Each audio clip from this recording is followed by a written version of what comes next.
Okay. We are going to do a very brief unit on momentum, ladies and gentlemen. We are going to have a very brief unit on momentum. Usually this is maybe a week and a half longer, but we're going to hit the highlights of it just because that's what time allows. And we'll have a brief quiz or test or something. You know, we'll see how the mood strikes us on January 8th. But we only have a week and a half to prepare for it. So don't anticipate hugely mountainous, difficult things. This kind of rounds out what's often in the first semester of a college course, albeit depending on where you do it. If this were in prep for physics or engineering, you'd be adding calculus to this too. If it were the physics that is for a biology or medicine or anything like that, then chemistry, depending on the school, could go either way. But if it's a non-calculus based, you're going to find that the level that we've been doing it fits really, really well into that. And so those classes should be easy, but they go a lot faster if you're in the non-calculus based, the algebra based. So this would be sort of the first half or first maybe 2/3 of one semester is what we're covering in this semester. Either way, it should help a lot. But this one, our last unit of this term, is momentum. Momentum is, we all have an idea of what that is. It's, how much, it's not really a force, but we might think about that in lay terms, how much force is behind something's movement, how tough something is to stop. This is something that Newton actually formulated mathematically. Now don't ask me why we use this, but the abbreviation for momentum is P. I don't know. It is a vector, so it's got a direction. And this is a quantity that's equal to the product of mass, an object's mass, and its velocity, also a vector. So these two are going to be in the same direction. It's just modified by this. More mass, the more momentum something has. Pretty straightforward. Newton had to do this because he was really interested in a new game. And he spent a lot of time on this game, apparently. It was billiards. And in particular, he was interested in the interaction of what happens when one ball strikes another one. Because he had an idea already of, okay, you give something a push, you can feel the force in that, but these interactions were so quick that he couldn't make good measurements of what was happening during the collision with anything that was around. What he could do was accurately measure the state of these objects before a collision and the state of the objects after a collision. So he did what anyone would naturally do. He took that information and then developed a new branch of mathematics to support his interest in the game, which led him to calculus. Cool. What's that? That's what normal people Yeah, in general, I would agree. Given the brain means, the intellectual means they might. And of course, if you've taken any of the calculus, you've probably also read that there was a German named Leibniz who was working on it, or Pole? German or Pole, do you know? Leibniz? Was he German? Yeah. From Eastern Germany, I would assume, with that name. And he was developing it at the same time. And very often now they both get credit, although for a long time Newton got the credit. But throughout the ages, we've actually used Leibniz's way to write it. So we got that there. What he said was, okay, I want to see how this is changing. And what he found was that, his definition of force was a little different than what we're used to. We're used to Newton's second law being written as force is equal to the mass times an acceleration. And that works out for a lot of things that we do. It didn't work out for Newton because he couldn't measure this acceleration. Not accurately anyway. because he couldn't measure the time very accurately. He could kind of fudge it. So instead, what he said is, I can't really measure that time, but I can measure the result of what happened during that time. So he actually formulated it something like this. We're going to say, okay, a force that he couldn't really measure, times some amount of time results in a changing momentum. This is called an impulse. It represents something that we can measure, a change in this momentum before and after something occurs, and something that we have a lot of trouble measuring, an actual amount of force, which would be an average force, and a small amount of time potentially where that interacts. Now this also works for constant forces that we could measure and large amount of times that we could measure. But it also works for very small ones. And this, if we solve for the force to put it in a form like this, actually comes up with the way he thought of what a force is. That it's a change in momentum, Gesundheit, over a change in time. And this is what led him to calculus, because he said, okay, well, now I'm interested in smaller and smaller and smaller times. And so in calculus, the way you'd write this to make it very, very accurate is actually as a derivative. And these deltas, which are measurable amounts of momentum or time, become these d's, which are immeasurably small changes. But through the magic of calculus, you can do a lot of math tricks to make it all make sense. So this is really Newton's second law. We just write it up there because in a lot of cases, that works out fine.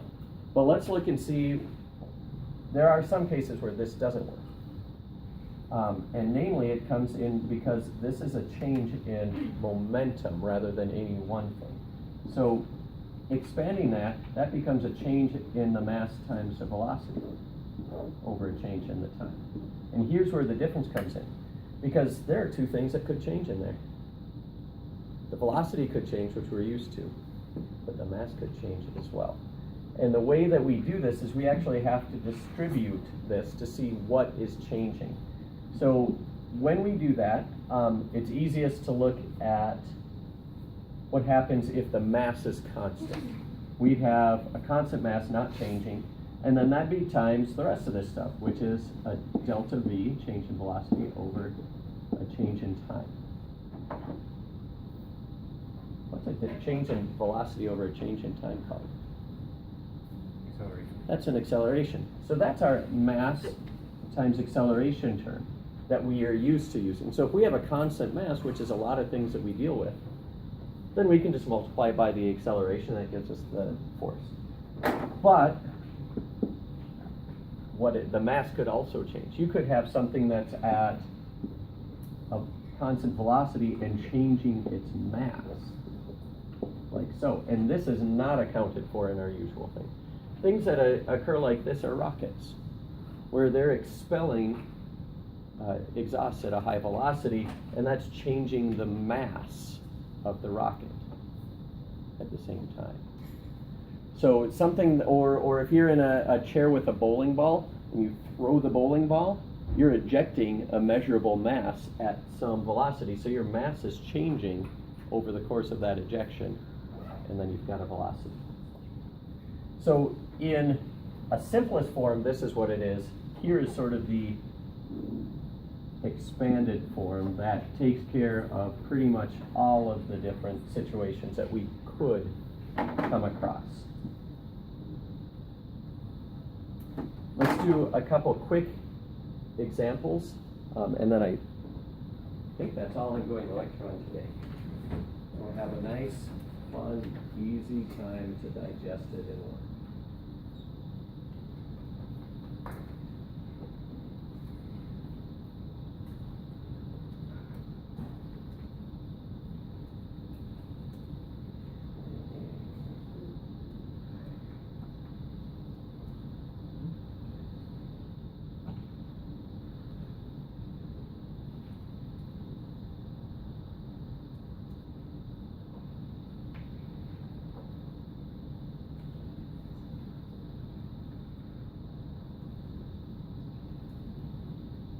so let's take a situation that might be similar to one of those pool problems. We've got a quarter-kilogram ball. It might be a little heavy.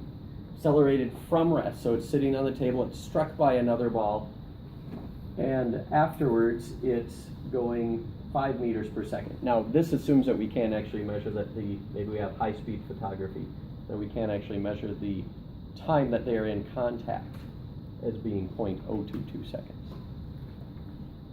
This is not at all it's don't make it harder than these are. We've got two potential terms, one with a constant mass times a change in velocity over time, plus one with a constant velocity that is changing its mass over time. But there's no mass change here. The ball seems just as it is afterwards, so this term is 0. So to find the force, we would treat this just like we would previously. The mass here, which is 0.25, times a change in velocity, which is always the second velocity minus the first, not the biggest minus the smallest.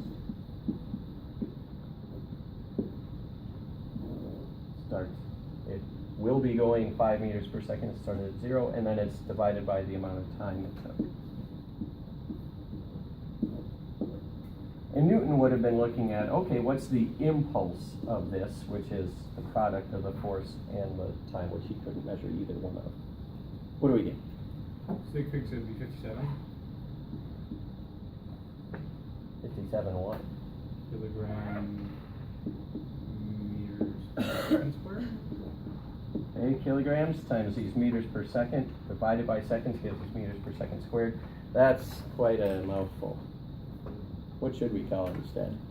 Let's call it a Newton instead.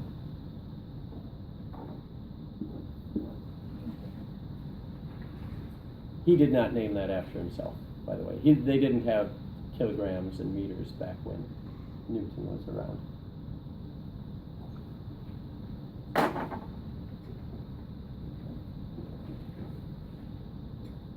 What were the units then? Just imperial? You know, I don't know what he would have actually used.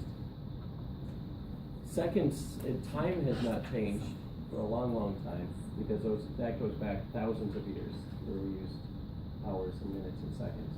But I'm not sure what he used for distances. Stones were used as weight. I don't know if that also was used as mass. But... Okay, let's take another one. Newton's rocket.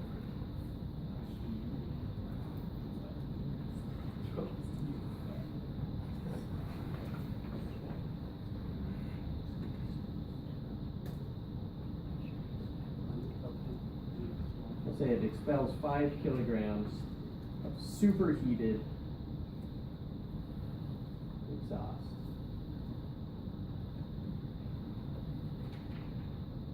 Over every minute.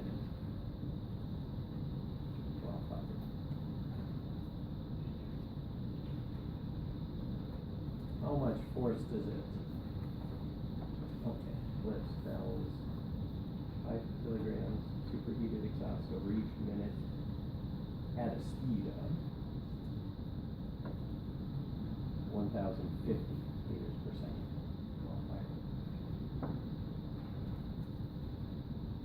How much force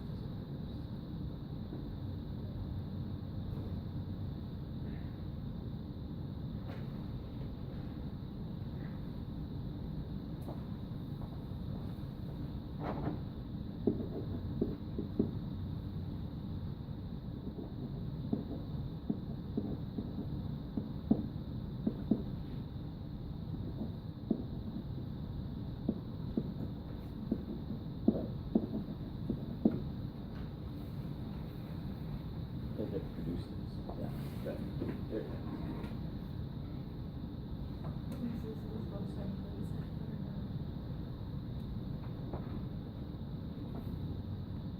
Okay, so for this, here's the term that we're interested in for the rocket exhaust. It's the rate that it's changing its mass.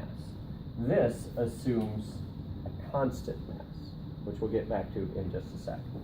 So if we look at this part, Well, we have the velocity of the expelled exhaust of 1,050 meters per second. We have how fast it's changing because we're losing 5 kilograms of this mass every minute, so that's 60 seconds. We do have to put it into seconds.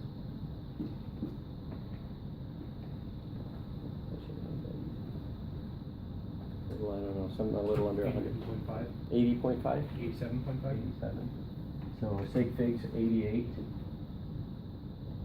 Again, we're going to be meters per second times kilograms divided by seconds, so we still get back into Newton. So that means his rocket produces 88 newtons of force on average. All of these are assuming the average force, the force that's averaged over however long this delta t is. It can have spikes in between that we might not be able to detect or measure in that great of resolution, but by measuring the change in the momentum, we can get it. Now, where does that force go? Well, if we picture the whole rocket, he had a snub-nosed rocket, apparently. We just figured out the force here from the fuel, from the exhaust. But we know that there's an equal and opposite force going this way on the rocket. That's what this term would be. We could, using the mass of the rocket, we could find its change in velocity over that same amount of time based on the force generated. So in effect, this is an internal force. So those would add up to 0 if we took the total. One is just balanced by the other. There's one last thing I lied about being done. There's one last thing I want to talk about, and it goes around this being an average. Because a lot of times, especially if you looked at that billiard ball collision, it wouldn't be a nice, straight, flat force the whole time. It would spike up in the middle and then be a lot lower. So it'd be more something like this. If we looked at the force of it over an amount of time, it would probably spike up and then go back down, but it would have an average somewhere about here.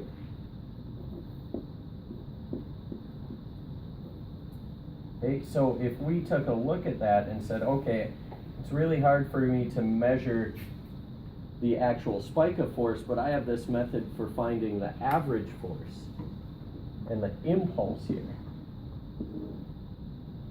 If I said that this impulse, this delta P, was equal to the average force times how long it occurred, that's just our formula rearranged. What does that tell us up here? That the momentum equals the area of that. It's area under the curve. So whether you find it by knowing the average force and then taking the area under that, or if you're more sophisticated and can measure this entire force and get the spike here, you could find the area under it as well. This is where the calculus comes in, because the function called integral is for finding the area underneath these curves. You could use that as well. But either way, if you're finding the area under the curve, you find this impulse, the change in momentum. Okay, now I'm done. There are two things to do before break, to finish up before break from this little chapter. One is a short reading, one section, and the other is a homework based on this stuff up on the board and that little bit of reading.